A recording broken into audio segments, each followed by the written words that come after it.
Team इंडियासाठी salute salute salute. पाकिस्तानवाल्यांनो, तुमचा बाप फक्त इंडिया, तुमचा बाप फक्त इंडिया आणि तुमचा बाप फक्त इंडिया. एशिया कपमध्ये काल तिसऱ्यांदा 3-0 तिसऱ्यांदा पाकिस्तानला लोळवून हरवून इंडियाने एशिया कप जिंकलेला आहे. एशिया कप जिंकण्याची ही टीम इंडियाची 9वी वेळ आहे. म्हणजे आतापर्यंत 9 वेळा आता टीम इंडियाने एशिया कप जिंकलेला आहे. आणि एवढंच नाही, फक्त मॅचमध्येच नाही टीम इंडियाने पाकिस्तानची मारली, तर मॅच नंतर सुद्धा त्यांची चांगलीच जिरवलेली आहे, त्यांना त्यांची जागा दाखवून दिलेली आहे. काल टीम इंडियाने एशिया कपची जी ट्रॉफी होती त्या ट्रॉफीवर लाथ मारलेली आहे. ती ट्रॉफी घेतलीच नाही. ती ट्रॉफी न घेता टीम इंडिया ग्राउंडवर निघून गेलेली आहे. तो ड्रामा खूप मोठा होता. त्या ड्राम्यावर तर बोलूच, पण सगळ्यात पहिले तर बघावं लागेल टीम इंडियाचा परफॉर्मन्स.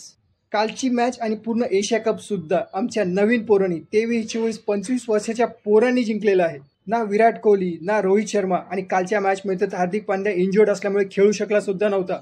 सूर्या भाऊ कालच्या मॅचमध्ये पण फेल झाला होता आणि एशिया कपमध्ये सुद्धा तो फेल झाला होता. म्हणजे खरं तर जसप्रीत बुमराह आणि संजू सॅमसन हे दोघं जर सोडले तर बाकी सगळे पूर्णपणे यंगस्टर्स होते. पण पाकिस्तानवाल्यांनो, तुमच्यासाठी आमचे हे यंगस्टर्सच खूप झाले. अभिषेक शर्मा असेल, तिलक वर्मा असेल, शिवम दुबे असेल, कुलदीप यादव असेल, वरुण चक्रवर्ती असेल, ह्या सगळ्या पोरांनी कमाल केलेली आहे. कालच्या मॅचमध्ये 2 वेळेस पाकिस्तान पुढे होती, 2 वेळेस पाकिस्तान मॅच जिंकू शकली असती. इंडिया प्रेशरमध्ये होती, प्रेशर सिच्युएशन आली होती इंडियासाठी. सगळ्यात पहिलं तर जेव्हा इंडियाने टॉस जिंकला तेव्हा पाकिस्तानला पहिले बॅटिंग दिली होती. पहिले बॅटिंग करताना पाकिस्तानची सुरुवात चांगली झाली होती. 113 रन्सवर त्यांच्या फक्त एकच विकेट पडली होती, फक्त एक विकेट. पण पाकिस्तानने आपली लायकी दाखवलीच, त्यांनी आपलं टॅलेंट दाखवलंच. पाकिस्तान त्याच्यानंतर 146 वर ऑल आउट झाली. 146 वर कुलदीप यादवने 113 रन्सवर सईम अयूबला आउट केलं आणि पाकिस्तानची दुसरी विकेट पडली. आणि त्याच्यानंतर ते फक्त आयाराम आणि गयारामच त्यांनी चालू केलं. त्याच्यानंतर फक्त त्यांनी 33 रन्स केले. त्याच्यानंतर 146 वर आउट झाले. कुलदीप यादव असेल, अक्षर पटेल असेल, वरुण चक्रवर्ती असेल आणि नंतर बुमराह पण असेल. यांच्या बॅट्समनला या सगळ्यांनी नाचवलं, इतकं नाचवलं. कुलदीप यादवने कालच्या मॅचमध्ये 4 विकेट्स घेतल्या. तो एशिया कपचा हायेस्ट विकेट टेकर आहे. वरुण चक्रवर्तीने 2 विकेट घेतल्या, अक्षर पटेलने 2 विकेट घेतल्या, बुमराहने सुद्धा 2 विकेट घेतल्या.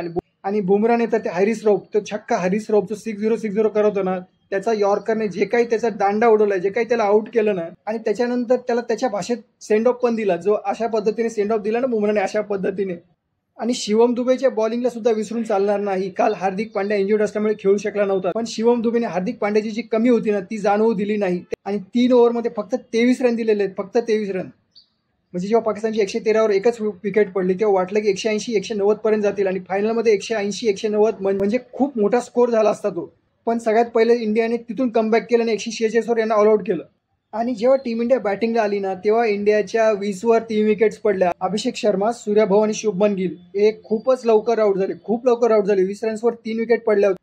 आणि त्यावेळेला टीम इंडिया फुल प्रेशरमध्ये आली होती. जो 146चं जे टार्गेट होतं ते 180-190चं वाटायला लागले. पण त्याच्यानंतर तिलक वर्मा आणि संजू सॅमसनने बॅटिंग चांगली केली.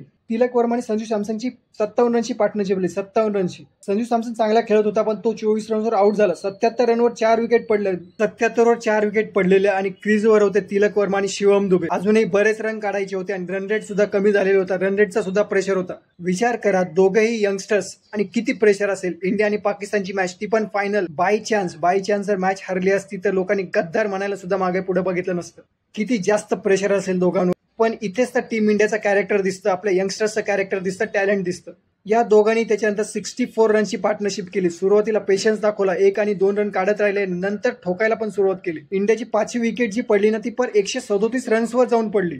आणि सर्वात मोठा जो गेम केला ना या दोघांनी तो हॅरिस रौफचा केला. तोच हॅरिस रौफ, तो छक्का हॅरिस रौफ जो 6-0 करत फिरत होता ना, या पाकिस्तानचा खरा जो विलन आहे ना तो हॅरिस रौफच आहे. कारण इंडियासोबतची मॅच जेव्हा पण ते हरतात ना तेव्हा ते फक्त 2022ला सेमीफायनलमध्ये त्याला विराट कोहलीने त्याची चांगली जिरवली होती. आणि कालच्या मॅचमध्ये शिवम दुबे आणि तिलक वर्मा या दोघांनी त्याची जिरवलेली आहे. शेवटच्या ओव्हरमध्ये टीम इंडियाला 10 रन पाहिजे होते तेव्हा शिवम दुबे आउट झाला होता आणि क्रीजवर होते तिलक वर्मा आणि रिंकू सिंग. आणि ओव्हर टाकायला कोण होतं, तो हॅरिस रौफ. तिलक वर्माने सगळ्यात पहिले त्याला एक 6 मारला आणि त्याच्यानंतर रिंकू सिंगने त्याला एक 4 मारला. आणि इंडियाने ती मॅचही जिंकली आणि एशिया कप सुद्धा जिंकला. रिंकू सिंग बाई, या जर एशिया कपमध्ये सगळ्यात नशीबवान कोण असेल तर तो रिंकू सिंग. पूर्ण एशिया कपमध्ये त्याने फक्त एकच बॉल खेळला आणि भाऊनी पहिल्याच बॉलला 4 सुद्धा मारला आणि मॅच सुद्धा जिंकली. मॅच खरं जबरदस्त झाली. मॅच एकदम कडक झाली. जशी फायनलची मॅच व्हायला पाहिजे तशीच ती मॅच झाली. आणि जी टीम प्रेशर सिच्युएशन मधून सुद्धा मॅच जिंकू शकते ती चॅम्पियन असते. आणि इंडियाची टीम ती चॅम्पियन टीम आहे. काल प्लेअर ऑफ द मॅच होता Tilak Varma. Tilak Varma player of the match व्हायलाच पाहिजे होता, कारण जो विजयाचा तिलक जो लावलेला आहे ना, तो तिलक वर्मानेच लावलेला आहे काल. आणि प्लेअर ऑफ द सिरीज, जो प्लेअर ऑफ द टुर्नामेंट आहे, तो अभिषेक शर्मा झालेला आहे. तो पीसीबीचा तो चेअरमॅन आहे मोहसिन नकवी. त्याला स्वतःची काही इज्जत वगैरे आहे का नाही, काही लाज वाटते का नाही यार, इतका निर्लज्ज माणूस कसा आहे तो. टीम इंडियाने पहिलेच सांगितलेलं होतं की जर मोहसिन नकवी जर ट्रॉफी देईल तर टीम इंडिया ट्रॉफी घेणार नाही. जर तो फक्त तिथं उभा जरी असेल ग्राउंडवर तरीही टीम इंडिया ट्रॉफी घेणार नाही. एखाद्याला खरंच जर काही लाज असली असती ना, तर त्याने स्वतःहून तिथे तो आला नसता. पण हा जो मोहसिन नकवी भाऊ आहे ना, तो तिथं गेला, ग्राउंडवर गेला आणि तिथेच उभा राहिला. त्याने खूप प्रयत्न केला ट्रॉफी देण्याचा, पण टीम इंडियाने शेवटपर्यंत काही ट्रॉफी घेतली नाही म्हणजे नाहीच. अरे पाकिस्तानवाल्यांनो, अरे इतका आपण तुम्ही जीव द्या, खरंच जीव देऊन टाका.